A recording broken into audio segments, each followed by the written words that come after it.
சித்தர்கள் புகழ்பாடும் அன்பு நேயர்களுக்கு வணக்கம். நம்ம சேனலில் அன்றாடம் ஒரு மூலிகை தகவலை வழங்கி வரோம்.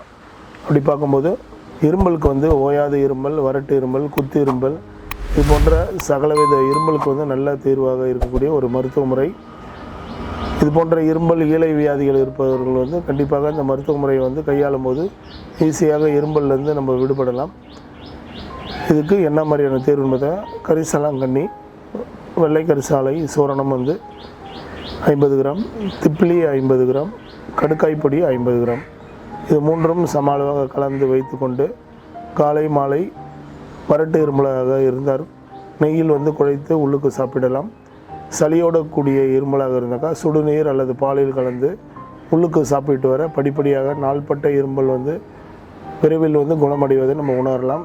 ஏன்னால் இதில் திப்பிலி, கரிசாலை, கடுக்காய் இந்த மூன்றும் எப்பேற்பட்ட நாள்பட்ட இருமலுக்கும் நல்ல ஒரு தீர்வாக இருக்கக்கூடிய ஒரு மருந்து. இந்த வறட்டு இருமல், சூட்டு இருமல், சளியோட கூடிய இருமல், இது போன்ற பலவித இருமலுக்கு நல்ல ஒரு மருத்துவ முறை இப்போ கூறியிருக்கோம். இது இந்த திப்பிலி சூரணம் ரொம்ப ஒரு சிறப்பான மருந்து. இதை நம்மளே நம்ம தயார் செய்யலாம்.